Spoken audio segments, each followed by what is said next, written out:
Thank you for coming today to our Spring Town Hall, the first one of this new year. I'm very excited to have all of you in the audience.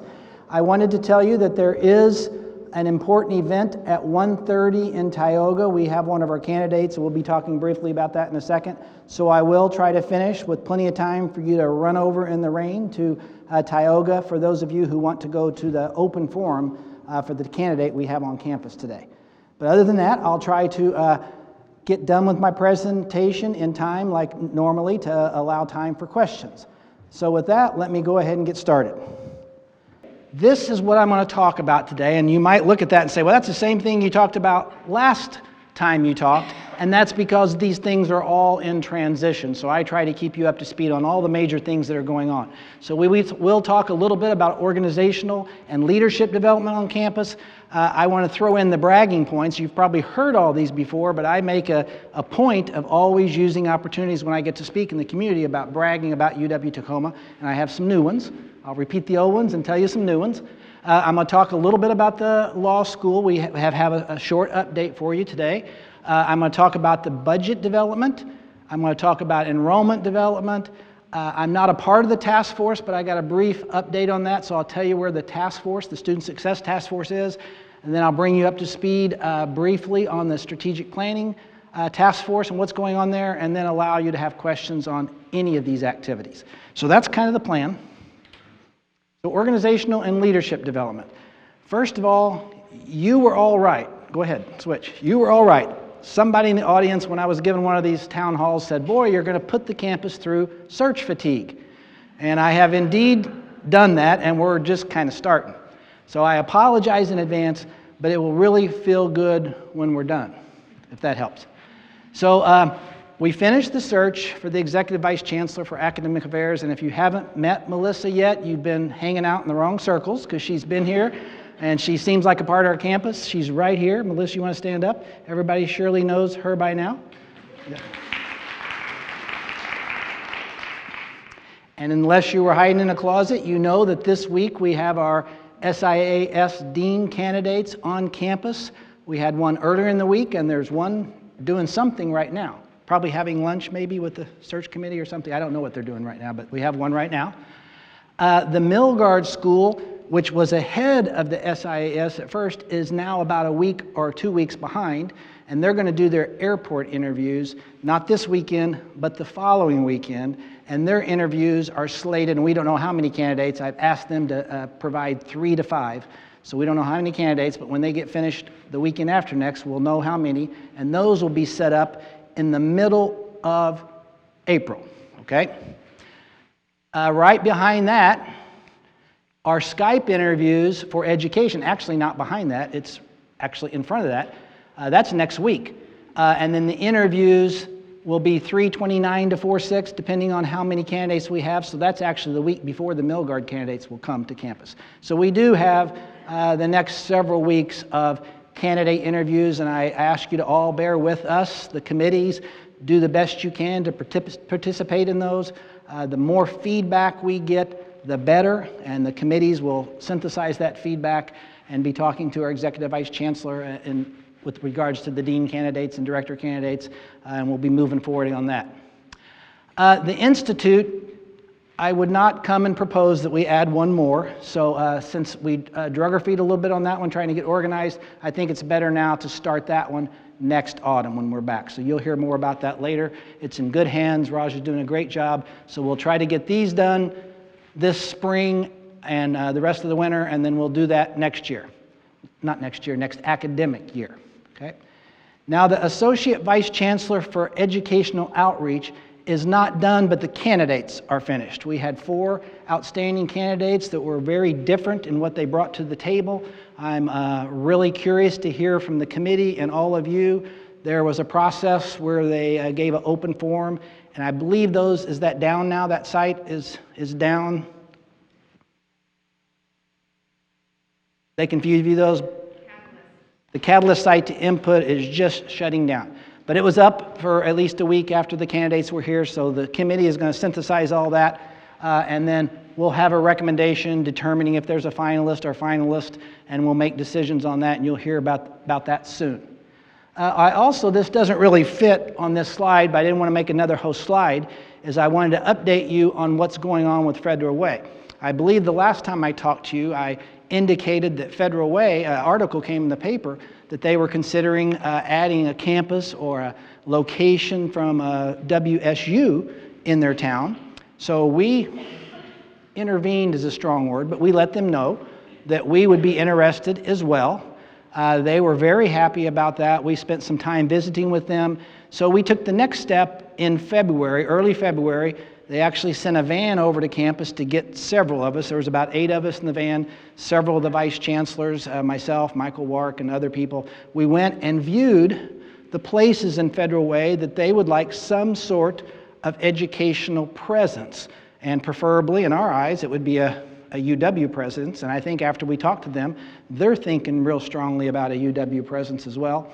But that remains to be seen. And then after that tour, they all came over in the van and we gave them a tour of UW-Tacoma campus. And you can imagine they got to be hooked after that. So we had a really positive visit. Herb Simon, our local regent, was with us during a lot of that day. So we'll let you know next steps. But they're really wanting some kind of presence as they work really hard to develop. They don't really have a downtown like Tacoma does, and I'm probably speaking to the choir because I actually don't know that much about Federal Way. I've been concentrating on Tacoma since I've been here. But they do have an area where they're really trying to develop it and make a vibrant, what they call downtown. Okay, so more to come on that. Okay, we had some consultants that came as a result of situations that I saw on campus last summer when we had one of our faculty members who was running international programs leave to go to one of the California campuses. When that happened, it prompted me to think about our international efforts on this campus. And as many of you know, we have international efforts and pockets of activity in multiple locations across this campus. So I took that opportunity, talked to we didn't have a cabinet yet, but talked to the vice chancellor, some of the campus leadership about let's bring in a fresh set of eyes and help us look at what we do in international program type things going forward before we make a decision to fill that position. So I called Jeff Redinger, a friend that I've been beginning to trust a whole lot. He's the vice provost for for global affairs in Seattle. He suggested some names that are in the national group of international officers. They meet just like student affairs officers do and chief academic officers, and gave me some names of people who were international officers in urban serving schools. And we ended up with 2 different people that were recommended to come to campus. I vetted those with the areas and international affairs across campus. And we worked together and put forth a request for 5 things for them to look at. Synergies, where this should be located, business model, organizational structure, those kinds of things while they were on campus. Then we got the visit dates set for November, and prior to the visit dates, we barraged them with as much information as we could. They traveled across our websites and tried to learn as much as they could. Then they came to campus in, like I said, November. And they interviewed approximately 40 to 50 people, went to dinner, went to lunch, met with faculty, met with students as well. And we asked them to provide a report in 6 weeks. It took a little bit longer than 6 weeks, but the Christmas or the holiday season was in there. So we got the final report in January. We circulated that report to the leadership around campus and to the people that were involved in the visits. And I thought this morning as I was talking about this, I should put that report. I have a website on the Chancellor's website that has reports. I think I'll ask the staff to put that report up there this afternoon so all of you who are curious can go read the report of what they saw while they were here. So I circulated that to, like I said, to the people primarily involved in that process first. Then I circulated it to my campus. And then at a cabinet meeting in January, I charged a group of 4 individuals, Melissa Lavitt, Cedric Howard, Mark Pendris, and Divya McMillan, to take that report that they sent to us and to propose some action based on that. They did that. We asked them to do it by 2 cabinet meetings later. So we gave them a month. Not a whole lot of time, but we gave them a month. I think they met several times. And in the meantime, I sent a note to the cabinet members and asked them to come to the cabinet meeting prepared to address that report. So that happened. And then after I received that report and collected input from the cabinet members, I'm prepared to propose something forward to the campus. Behind that, I've pulled together some budget data, some existing campus FTE that work in these areas. I then discussed this with the vice chancellors on Monday, and today I want to give you a quick view of what I'm thinking about this process. And then what I propose to do is we have some work to do on this. We need to solicit feedback. We need to decide where to do this, where to locate this office, several things. But maybe by May I'll be able to show you a detailed organizational structure, what each office does, but we're just not ready to do that yet. So I could do that, and we can post the report in the meantime. Next. So the major factors that the consultants put in the report, and they gave us a lot of ideas, were centered around these things. First of all, they said it was a good time to reset the campus organizational structure to provide synergies in global/international affairs. They asked us to define a more complete role for global research and learning. They ask us to best practices a very inclusive model. I get louder as I come over here. Yeah. So those are a couple things they said. They also said the Teaching and Learning Center could help stimulate faculty involvement in co-curricular and curricular activities for global affairs. They said that we should take advantage of the services and resources that are at the UW. And I've learned since I've been here there are excellent services there with respect to risk assessment, training travelers before they go overseas, all those kinds of things. They said we should take advantage of that and not try to reinvent the wheel. They also said the international recruitment in the best practice of today can be in either student affairs or academic affairs, but it needs to be well integrated wherever it is. They also said that study abroad and global research and learning aspects of the Global Honors Program need to be integrated into whatever this new structure is so that we don't duplicate the travel, all those things for our students going abroad or international students coming here. So those are some of the major takeaways. You can read the report and maybe get some additional takeaways. But based on that, I'm proposing we create an office of global stuff. And the reason I put stuff up there is there was a little bit of debate in cabinet of what you call this. Several people liked global affairs because that's what it is in Seattle, but that doesn't mean that we have to do what Seattle does. So for this morning's discussion, I think I'll just put that out there as we'll have some office. I believe we're pretty adamant, well, not adamant, that's a strong word, on the word global instead of international, but that might be a little bit of open discussion too. I think global is the more current word rather than international. You know, most of my life it's been an Office of International Affairs or something like that, but global seems to be the word now. But we'll leave that kind of open for, you know, the next month or so. The areas that I'm proposing to include in there include international programs, sometimes known as study abroad, international student services, global partnerships, faculty and student fellowships, global engagement, compliance, safety from UW Washington, Seattle, and other things. I'm sure I've missed things here, but the idea would be to synergize, put all this into one area so that they can work together and provide services for international students coming in, faculty wanting to travel, faculty wanting to take travel study abroad, faculty or staff wanting to bring guests to the U.S., anything to do with that. We would put all of our expertise in one place and all hands on deck for whatever we were doing that had to do with global affairs. So the timing, there's Global Honors, which is a really strong program that's been built here at UW-Tacoma that's done very well. I'm proposing that we kind of decouple that to allow for future expansion in honors. I know some of the other programs would like honors that aren't necessarily global honors, so allow us to expand honors. But like I said, like the consultant said, the part of global honors that has to do with the services would need to be in this office, so we don't duplicate that. And then the timing, I think it could be staged. We're going to have to do something pretty quick because right now we have Brian Coffey actually in the office that's doing international programs. So that's the trips that are being handled this summer. He's just agreed to do that during this quarter. So we're going to have to make some kind of effort in that area, but I think we can do this in stages over the next couple of months. But I believe by the next town hall, I'll be able to tell you the details of how we've come down on this. We also have to make sure that we notify and talk to all of our supporters. This is an area that a lot of our philanthropic supporters like to support.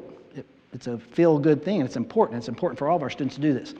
And I wanted to make sure that everybody realizes we have outstanding staff in all of these offices, and all of them are going to be part of this new organization. I'm just worried about the synergies that are going to be there. We're going to have so many smart, active people in one office. I'm afraid it might explode or something with creativity. So we got an excellent staff to start with on this endeavor.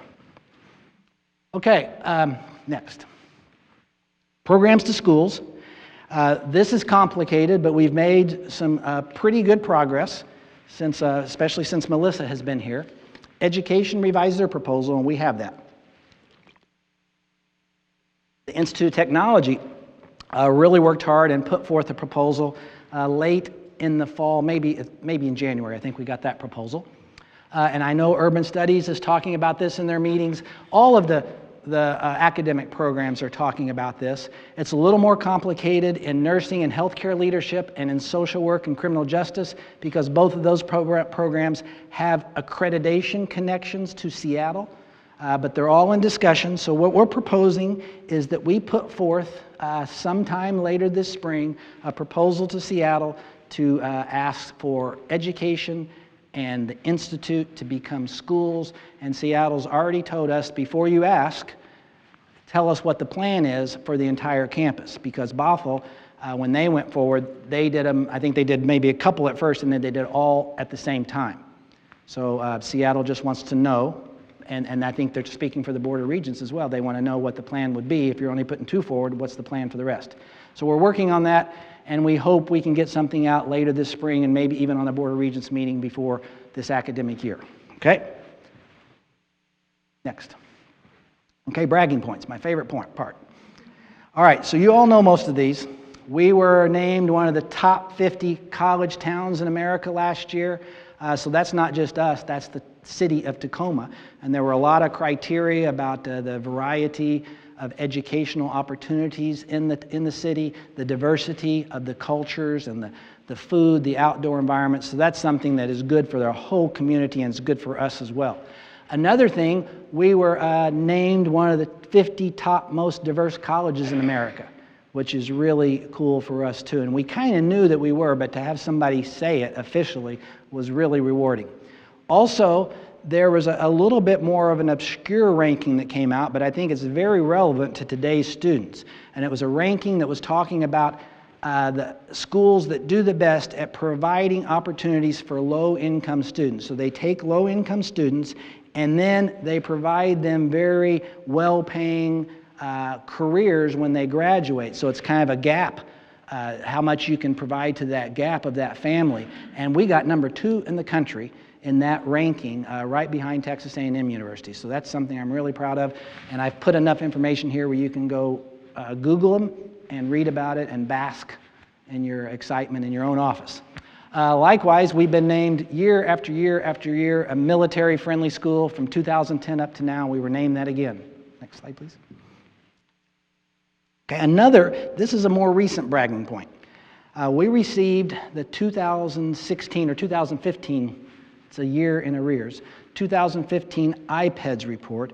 And what they do is we report all this information, student data, graduation rates, all this kind of stuff to this office.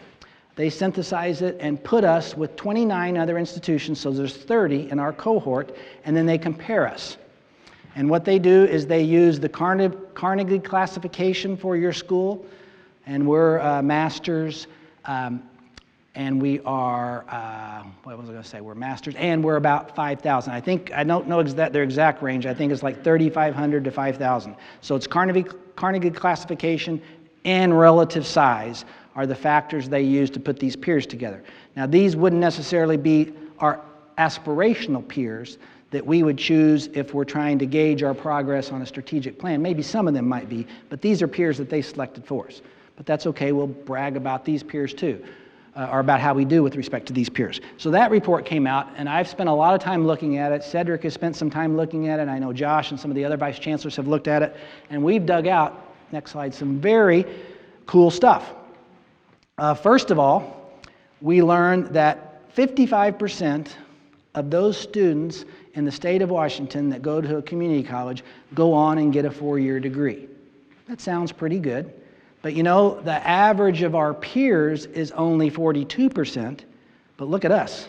We're over 70. And depending on what year you take, if you take like the last 3 years, we're 70, almost 80 a couple times, but every year we're over 70. So we're doing very well with those students that come from TCC, Pierce, Clover Park, Bates, wherever they come from. They're doing really well here. So I'm very proud of that, and you all ought to be proud of that as well. And I told the community college presidents last Thursday that we thank them for this particular statistic. They were surprised. They didn't know the statistic, and they were kind of proud too.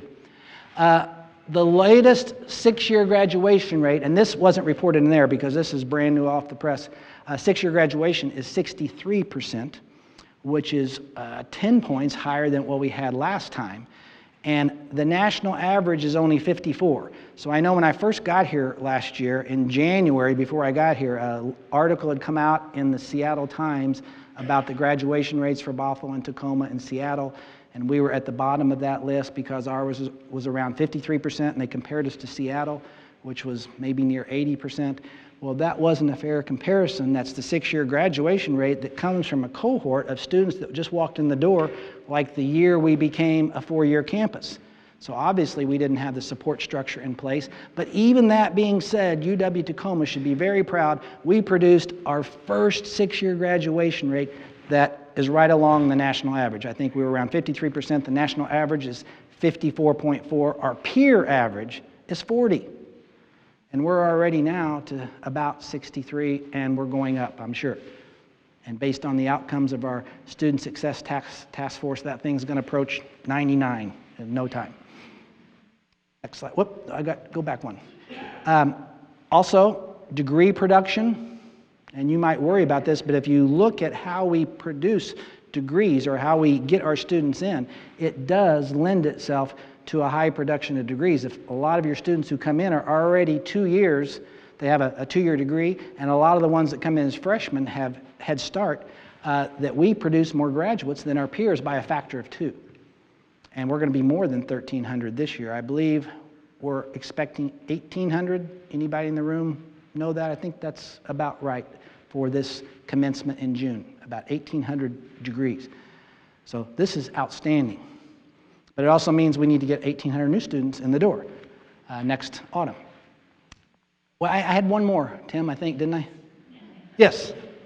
Yeah, and right along with the diversity figure earlier, 53% of our students, so the majority of our students identify as non-white.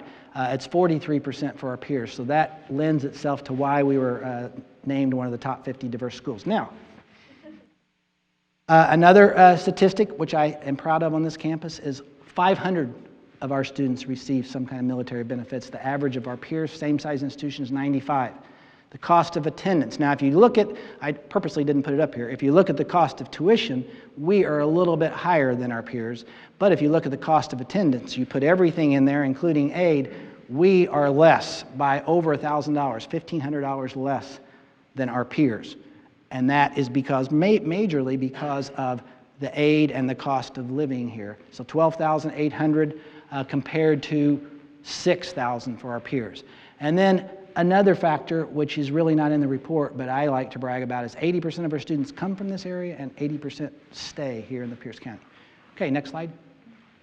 Okay, the law school, very brief update. And yesterday, our blue ribbon, go ahead, our blue ribbon committee, which I talk about at the bottom, met.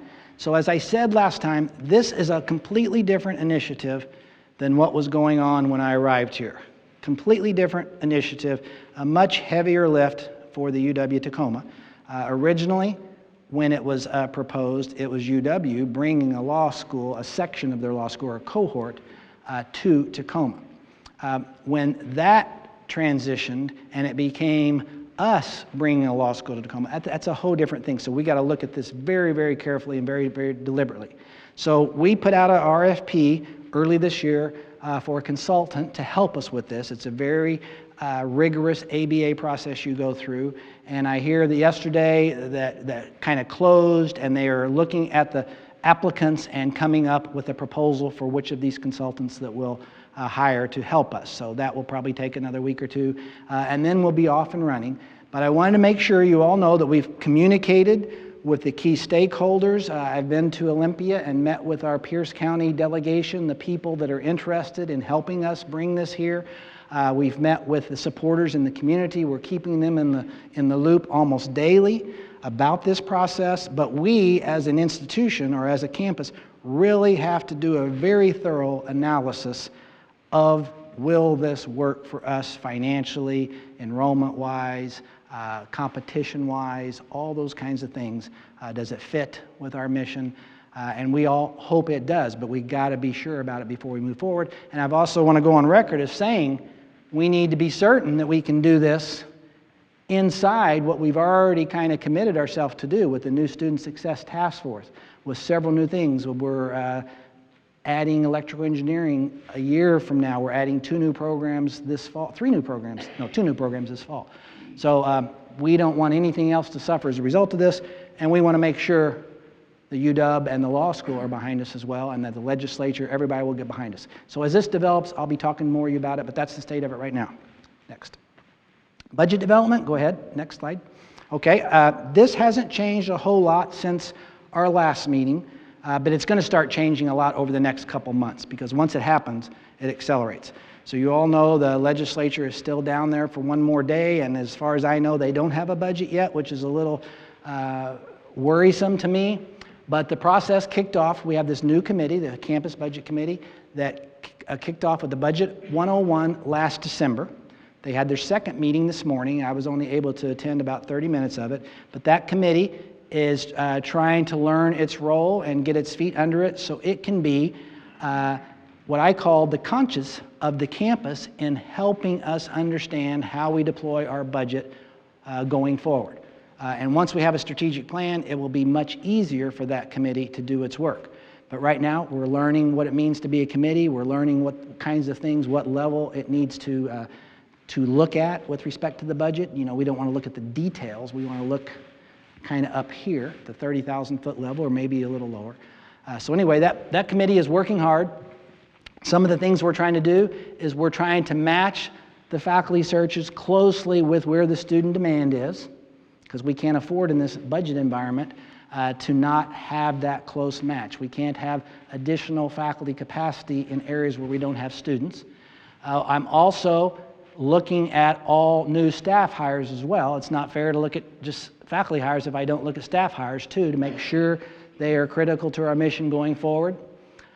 We do have some assumptions. We want to assume 3% raises is what we're still looking at. We're assuming the tuition backfill, and it's not 100% clear that that's going to happen, because in one budget, I think the Senate budget, it's in there.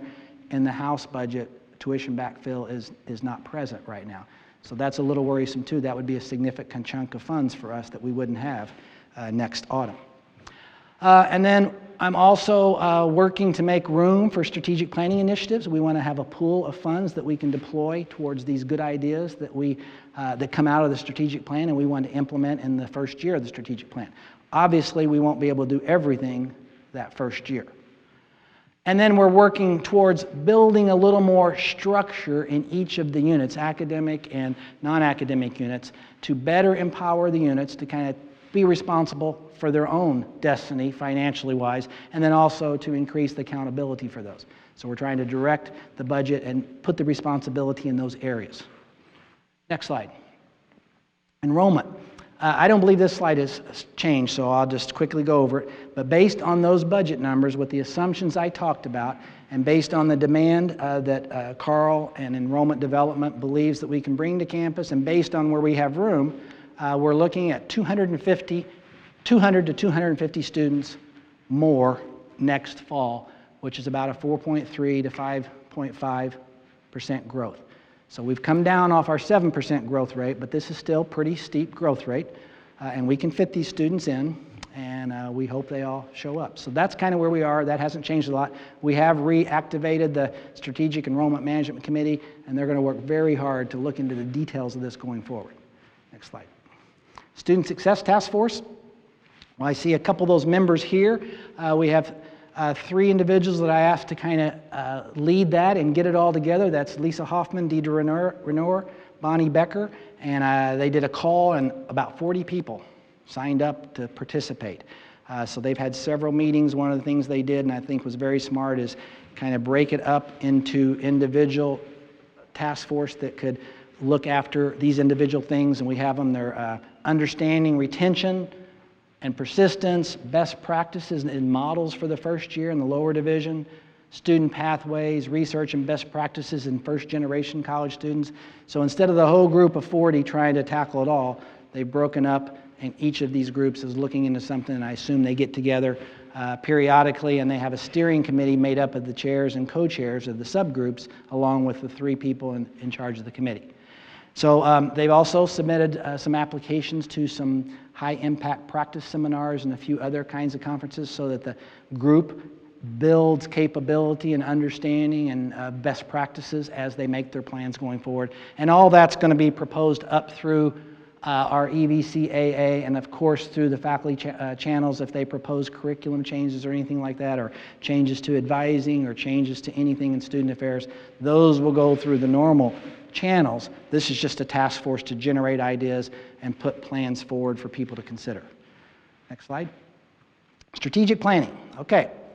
Well, the first phase is essentially done. It will be done by the weekend. That was the big question. And we interviewed or involved in focus groups over 1,087 people. That went really well. We have a lot of data. We have a data maestro that's put all that together for us. Her name's Bonnie. One of the things that data called and the feedback caused was us to look at more closely the definition, what we mean by our urban serving mission. And many of you were involved in those focus groups last fall. We had several for staff, several for faculty. We had some that were just open. That really helped us all, I think, understand what we mean by that. And that's helping us on the Strategic Planning Committee. But now we've entered the second phase, the phase where we have to now make sense out of that vision, the big question, and put into buckets all those aspirations that those 1,087 people said for us.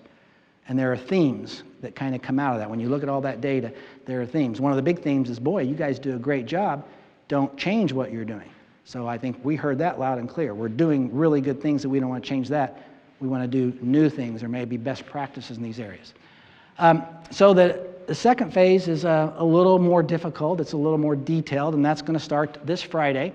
So we should expect, or you should expect, some work to do very soon, because based on Friday's meeting, we are going to come forth with a proposal for a mission and vision statement going forward and those major buckets. And we're going to ask the campus to respond on those. And after that, the accordion process will continue. We'll get your feedback on that. We'll continue to make progress on the strategic priorities and the wildly important goals and initiatives as we get your input on the mission, vision, and priorities, and then we'll come back to you again later and get all that. And the task force is identifying these targeted stakeholders, and I'm going to show you a list of that in a minute, to bounce some of these ideas off that came through the visioning process. Next slide, please. So if you recall, this is the timeline, and we're about right here. So we worked on creating that vision, and if we can agree on the words, I think we agree on the vision, but exactly how you say that, it's hard to get 30 people to agree. But we were so close.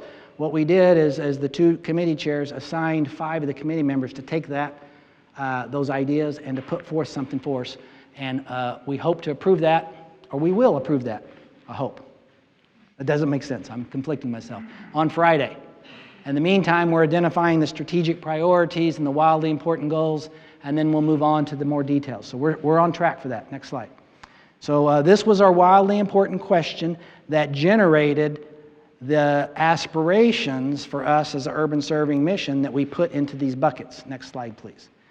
And another thing that I got to tell you that came up is we thought we were going to revise the vision because it was a vision process, and of course write the strategic plan, and we were going to do strategic priorities. But during that process, it came up that we should talk about and revisit our mission statement, because our mission statement is really built around those 4 pillars of an urban serving university. So we did some work on that as well, and we'll be presenting that to you. Next slide. Really, we don't need too much about this, but this one of our members teaches strategic planning, and this figure really helped us decide and to kind of focus on what we were trying to accomplish through the visiting process. So this kind of became our model for making progress, and we all felt better that we're on the right track because somebody who teaches this stuff, this is one of the slides she uses in her class. Next slide, please. So that vision statement and the mission statement will be coming very soon. I don't know how soon, but within a couple of weeks, I believe, and maybe sooner than that, and you'll all be asked to chime in on that. Next slide. And I think I already said this. I said that vision statement and mission statement were so close, we assigned a small task group to look at it so they could wordsmith in a group of 5 rather than wordsmith in a group of 30. Because I can just imagine us trying to do it here with 100 of us in the room. Next slide. So the stakeholder inputs, what we're going to do is, in addition to sending that out to you, we are also going to engage you as a campus in the wildly important goals that the committee generates that would help solve or meet the intent of these buckets of aspirations. So if you have a bucket of aspirations, then we got to do something to achieve those.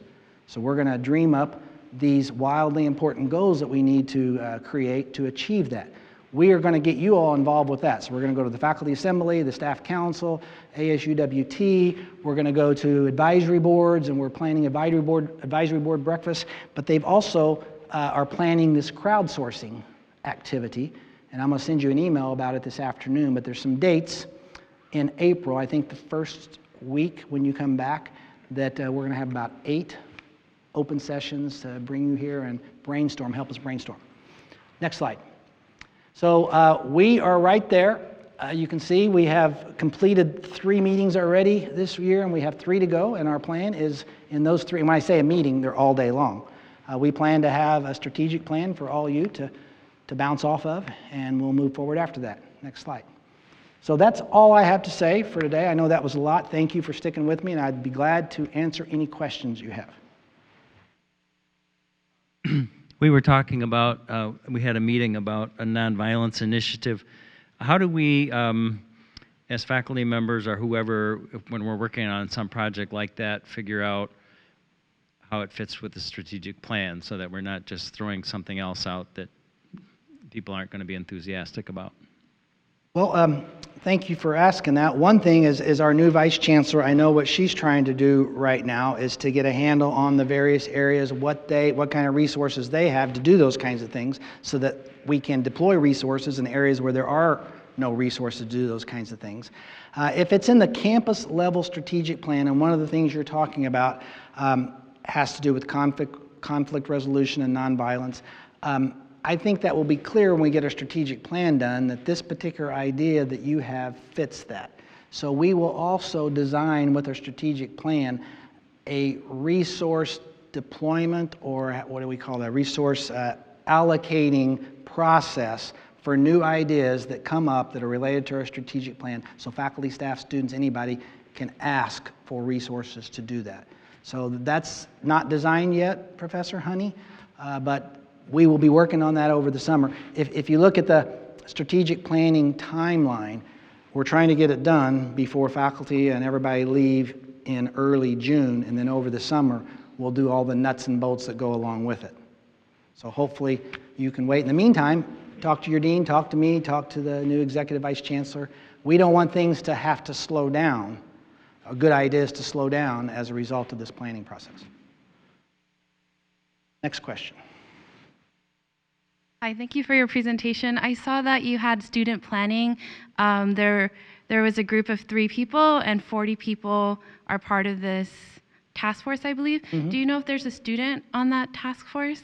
I know somebody that knows right behind you, Lisa. Okay, so I'm going to repeat that answer in case it didn't get captured. So Lisa and Bonnie indicated that the 40 that I put up on the slide is now almost 50 because it didn't close, and many of those are students. There's about 8 students have expressed interest, and they will be assigned or will self-select different task force, the sub-task force. Yeah.